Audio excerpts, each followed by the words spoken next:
ಪ್ರದೀಪ ಒಂದೇ ಒಂದು ಬಾರಿ ಕತ್ತೆತ್ತಿ ನೋಡಿದರೆ ಸಾಕು, ಹೊತ್ತಿನಲ್ಲಿ ಹೂದಾಗೆ ಕುಳಿತಿರುವ ಆದಿಶೇಷನು ಕೂಡ ತಲೆಗೆತ್ತಿ ನಮಸ್ಕರಿಸುತ್ತಾನೆ. ಈ ಪ್ರದೀಪನ ಧ್ವನಿ ಕೇಳಿದರೆ ಬೆರುಗಾಡಿಸ ಭಯಗೊಂಡು ಹೋಗುತ್ತದೆ. ಈ ಪ್ರದೀಪನ ಕಲ್ಲು ಹೃದಯದ ಕೋಟೆ, ಸಿಡಿಲಿಗೆ ಬೆಚ್ಚಿದ ಉಕ್ಕಿನ ಕೋಟೆ. ಅರ್ಜುನ, ಸುಮ್ಮನೆ ಈ ಪ್ರದೀಪನಲ್ಲಿ ಎದುರಾಕಿಕೊಂಡು ನ್ಯಾಗದೆ ಬಿಟ್ಟು ಸಾಯಬೇಡ.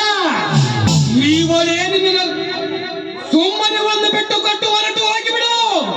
ಇವಳನ್ನು ಬಿಟ್ಟು ಕೊಟ್ಟು ಹೋಗಲು ನಾನೇನು ಕೈ ಹಾಕದ ಹೇಳಿ ಆಗಲೇ ಪ್ರದಿಯ. ಹೆಣ್ಣು ಮಕ್ಕಳ ಮೇಲೆ ಕಾಮದ ಕಣ್ಣಿಟ್ಟು ನಿಮ್ಮೊಂದು ರಾಕ್ಷಸರ ಕಣ್ಣು ತೆತ್ತು ಅವರನ್ನು ವಿಷರಕ್ತ ಕುಡಿಯಲು ಬಂದಿರುವ ಕ್ರೂರನಾಗೆ. ಅರ್ಜುನ, ಇದೇ ರೀತಿ ನೀ ನನಗೆ ಎದುರಾಡಿದರೆ ನಿನ್ನನ್ನು ಏನು ಮಾಡ್ತೇನೆ ನನಗೆ ಗೊತ್ತಿಲ್ಲ. ವಿನಾಕಾರಣವಾಗಿ ಈ ಪ್ರದೀಪನನ್ನು ಸಿಡಿದಪ್ಪಿಸಬೇಡ.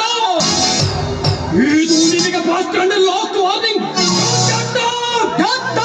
ಹೇಳುವ ಸಣ್ಣ ಕುಲಿಯ, ನೀನು ನಿಜವಾಗಿ ತಮ್ಮಿದ್ದ ಗಂಡಸೆ ಆಗಿದ್ದರೆ ಪುಡರಾಗಿ ಅವಳ ಮೈ ಮುಟ್ಟಲು. ಏ ಅರ್ಜುನ, ಇವಳೇ ನಿನ್ನ ಅತ್ತಿಗೆ ಮಗಳ?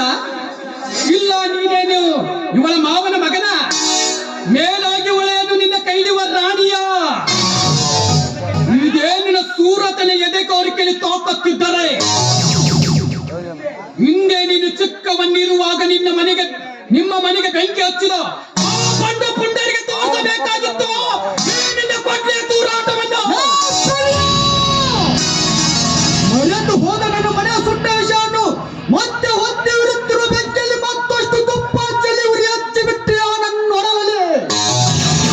ಓ ಸೇವೆ ಕಂಡನೆಂದು ಬೇಕಾದರೆ ನಮ್ಮ ಮನೆಗೆ ಬೆಂಕಿ ಹಚ್ಚಿದ ವ್ಯಕ್ತಿ ಯಾರೆಂದು ಪತ್ತೆ ಹತ್ತಿದರೆ ಆ ಕ್ಷಣದಲ್ಲಿ ಅವರು ರುಂಡ ಕಡಿದು ಆ ರುಂಡಕ್ಕೆ ನಾವು ನಟ್ಟುವ ನಟ್ಟಿನ ಸರವಾಗಿ ಎಂಟು ಹುಲಿಗಳ ಗದ್ದಲದಲ್ಲಿ ಸಿಂಹದ ಮರಿ ಇಲ್ಲಿ ಒಕ್ಕ ಪಂಡವಲ್ಲಿ ನಾವು ನೆನೆಸಿಕೊಳ್ಳದಿದ್ದರೆ ನಾನು ಸೇಡಿಗಿಳಿದ ಅರ್ಜುನನೇ ಅಲ್ಲ.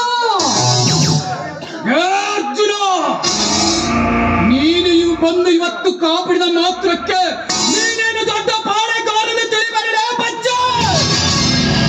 ಹಿಂದಲ್ಲ ನಾಳೆಯಾದರೂ ಇದರ ಸೇಡು ಈ ಪ್ರದೀಪ ತೀರಿಸಿಕೊಳ್ಳಲಿದ್ದರೆ ನನ್ನ ಹೆಸರು ಸರಳಗ ಸಾರ್ಥ್ ಪ್ರದೀಪನೇ ಅಲ್ಲ. ಬರುತ್ತೇನೆ ಮಗನೇ.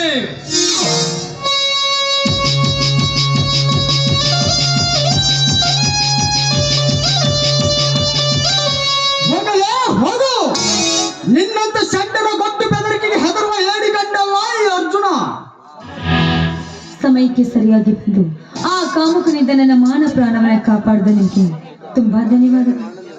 ಮಾನವೀಯತೆಯ ಗಂಡು ಯಾರಿದ್ದರೂ ನಿನ್ನನ್ನು ಕಾಪಾಡುತ್ತಿದ್ದರು. ಇರಲಿ, ನಾನಿನ್ನು ಬರುತ್ತೇನೆ. ನಿಲ್ಲಿ ಅರ್ಜುನ, ಅಂದು ಮನೆಯಲ್ಲಿ ನಿನಗೆ ಬಾಯಿಗೆ ಬಂದ ಹಾಗೆ ಮಾತನಾಡ್ಬಿಟ್ಟೆ. ದಯವಿಟ್ಟು ನನ್ನನ್ನು ಕ್ಷಮಿಸು ಅರ್ಜುನ. ಶ್ರೀಮಂತರು ಈಗಿನ ಕಲಿಯುಗದಲ್ಲಿ ಬಡವರಿಗೆ ಯಾವ ರೀತಿ ಮಾತನಾಡ್ತಾರೋ ಅದೇ ರೀತಿ ನೀನು ಮಾತನಾಡಿದ್ದೀಯ. ಅದರಲ್ಲಿ ತಪ್ಪೇನಿದೆ ಹೇಳಿ? ಎಷ್ಟೇ ಆದರೂ ನೀವು ಶ್ರೀಮಂತರಲ್ಲವೇ? ಅರ್ಜುನ್, ದಯವಿಟ್ಟು ಈ ರೀತಿ ಚುಚ್ಚು ಮಾತುಗಳನ್ನ ಮಾತನಾಡಬೇಡಿ ಅರ್ಜುನ್. ನನಗೊಂದು ಮಾತನಾಡ್ತೀನಿ. ಏನಂತ ಹೇಳಿ ಕವಿತಾ? ಖಂಡಿತವಾಗಿ ನಡೆಸಿಕೊಡ್ತೇನೆ. ಈ ಕವಿತೆಗಳನ್ನ ನಿನ್ನ ಸತಿಯನ್ನಾಗಿ ಸ್ವೀಕರಿಸಿ ನಿಮ್ಮ ಮನೆ ತುಂಬಿಸ್ಕೊಳ್ಬೇಕು. ಇದನ್ನೇನು ಮಾತನಾಡುತ್ತಿರುವೆ ಕವಿತಾ? ಮಣ್ಣಿನ ಮಡಿಕೆಯಲ್ಲಿ ಊಟ ಮಾಡುತ್ತಿರುವ ಕಡು ಬಡವನಿಗೂ ಚಿನ್ನದ ತಾಟಿನಲ್ಲಿ ಕೈ ತೊಳೆಯುತ್ತಿರುವ ಶ್ರೀಮಂತ ಕುಮಾರಿಗೂ ಎಲ್ಲಿ ಹೊಂದಾಣಿಕೆ? ಎಷ್ಟೇ ಆದರೂ ನಾವು ಬಡವರು, ನೀವು ಮಣ್ಣಿನ ಮಡಿಕೆಯಲ್ಲಿ ಊಟ ಮಾಡಿದ್ರು ತಿನ್ನುವುದು ಅನ್ನ, ಚಿನ್ನದ ತಟ್ಟೆಯಲ್ಲಿ ಊಟ ಮಾಡಿದ್ರು ತಿನ್ನುವುದು ಅನ್ನ. ಹಂಗಾಗಿ ಬಡವನಾಗ್ಲಿ ಶ್ರೀಮಂತರಾಗ್ಲಿ ಗಂಡು ಗಂಡೇ ತಾನೇ. ನೋಡಿ ಅರ್ಜುನ್, ಈ ನಿಮ್ಮ ಧೈರ್ಯ, ಶೌರ್ಯ, ಗುಣವನ್ನ ನೋಡಿ ನಾನು ಮನಸಾರೆ ಪ್ರೀತಿಸ್ತಾ ಇದ್ದೀನಿ. ದಯವಿಟ್ಟು ಈ ನನ್ನ ಮನಸ್ಸನ್ನ, ಈ ನನ್ನ ಪ್ರೀತಿಯನ್ನ ದಯವಿಟ್ಟು ತಿರಸ್ಕರಿಸಬೇಡ. ನಿನ್ನ ಕಾಲಿಗೆ ಬಿದ್ದು ಬೇಡ್ಕೊಂಡು. ಎದ್ದೇಳು ಕವಿತಾ, ಎದ್ದೇಳು. ಆದರೆ ನೀನಾಡುವ ಮಾತು ನಾ ನಿಜವೆಂದು ನಂಬಲೆ? ಇದರಲ್ಲಿ ಮೋಸವಿಲ್ಲ ತಾನೆ? ನಮ್ಮ ಮನೆ ದೇವರಾಣಿಗೂ ಸತ್ಯ, ನನ್ನನ್ನು ನಂಬು. ಆಗಲಿ, ನನ್ನ ತಾಯಿ ಇಚ್ಛೆಯಂತೆ ಆಗಲಿ. ಆಯ್ತು.